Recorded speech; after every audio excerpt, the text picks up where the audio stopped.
आज हम एक ऐसी कहानी के पन्ने पलटेंगे जो मोहब्बत और जुदाई से कहीं आगे एक खामोश कुर्बानी की दास्तां है। कहानी का नाम है आखिरी सांस का कर्ज। तो इस कहानी में गहरे उतरने से पहले एक सवाल, मोहब्बत के लिए कोई क्या कुर्बान कर सकता है? अपनी पहचान या अपना पूरा वजूद ही? चलिए इसी सवाल का जवाब ढूंढते हैं। कहानी का पहला पड़ाव है मोहब्बत और मजबूरी, जहां हम मिलेंगे दो ऐसे किरदारों से जिनकी दुनिया एक दूसरे से ही थी। एक था आर्यन, एक पेंटर जो अपने जज्बात लफ्जों से नहीं रंगों से बयां करता था, और दूसरी थी मीरा, एक संगीतकार जो खामोशी को भी सुरों में पिरो देती थी। सच कहूं तो दोनों एक दूसरे की अधूरी दुनिया को पूरा करते थे, मगर उनकी इस खूबसूरत सी कहानी में एक बहुत दर्दनाक सच छुपा हुआ था। एक ऐसा सच जो सब कुछ तबाह करने वाला था। मीरा का दिल धीरे धीरे उसका साथ छोड़ रहा था। डॉक्टरों ने तो साफ साफ कह दिया था, अब सिर्फ कोई चमत्कार ही इसे बचा सकता है। आर्यन के लिए तो जैसे उम्मीद की आखिरी किरण भी बुझने लगी थी। और यहीं से कहानी एक बहुत ही अजीब मोड़ लेती है। एक अनजान सौदा।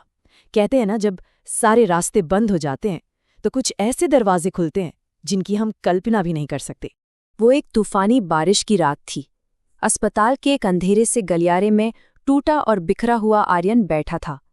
तभी उसके पास एक रहस्यमयी बूढ़ा आदमी आकर खड़ा हो गया, जिसकी आंखों में कोई भाव नहीं था। उस आदमी ने आर्यन की आंखों में देखकर कहा, मैं तुम्हें तुम्हारी मोहब्बत लौटा सकता हूं, लेकिन इसकी कीमत होगी तुम्हारी पहचान। सोचिए, एक ऐसा सौदा जो किसी की भी रूह कंपा दे। इस सौदे की शर्तें दिल दहलाने वाली थीं। पहली शर्त, मीरा जिएगी। दूसरी शर्त, वो तुम्हें कभी देख या पहचान नहीं पाएगी। और तीसरी, सबसे भयानक शर्त, तुम हमेशा हमेशा के लिए उसके लिए एक बेनाम, बेचेहरा अजनबी बनकर रह जाओगे। और आर्यन ने बिना एक पल भी सोचे हाँ कह दिया। सौदा हो चुका था, और अब शुरू हुआ कहानी का तीसरा हिस्सा, बेनाम परवाना। आर्यन की कुर्बानी ने एक ऐसी हकीकत को जन्म दिया था जो बहुत दर्दनाक थी। तो चमत्कार हो गया, सर्जरी कामयाब रही, मीरा की सांसें लौट आई, वो बिल्कुल ठीक थी। लेकिन जब उसने आंखें खोलीं तो आर्यन वहां नहीं था। वो इंसान जो उसकी हर सांस में बसता था, कहीं खो गया था। अब मीरा की देखभाल के लिए एक नया केयरटेकर आया, एक ऐसा शख्स जो हमेशा नकाब पहने रहता था और जिसके मुंह से कभी एक लफ्ज नहीं निकलता था। वो कोई और नहीं, आर्यन ही था, अपनी पहचान खो चुका आर्यन।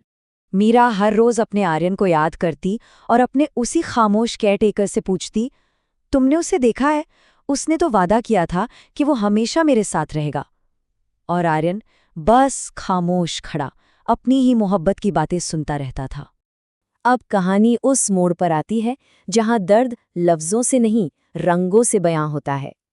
चौथा हिस्सा, कैनवस पर आंसू, क्योंकि जब शब्द खत्म हो जाते हैं तो कला ही सच बोलती है। वक्त गुजरता गया और फिर एक दिन मीरा की शादी किसी और से तय हो गई।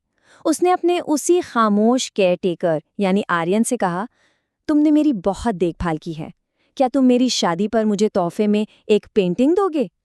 और आर्यन ने अपनी सारी मोहब्बत, सारा दर्द, सारी कुर्बानी एक कैनवस पर उतार दी। उस पेंटिंग में एक आदमी था जो अपना दिल निकालकर एक औरत को दे रहा था, लेकिन उस आदमी का चेहरा धुंधला था, बिल्कुल बेनाम। उस पेंटिंग को देखते ही मीरा रो पड़ी। उसे पता नहीं क्यों उस अजनबी के हाथों में, उसकी खामोशी में अपने आर्यन के होने का एहसास होने लगा। शायद उसकी आंखें नहीं, पर उसका दिल सब कुछ समझ रहा था। और बस यहीं कहानी अपने अंजाम तक पहुंचती है। आखिरी हिस्सा, आखिरी सांस का कर्ज। मीरा ने जैसे ही उस अजनबी का नकाब हटाने के लिए अपना हाथ आगे बढ़ाया, आर्यन का जिस्म धुएं की तरह हवा में घुलने लगा।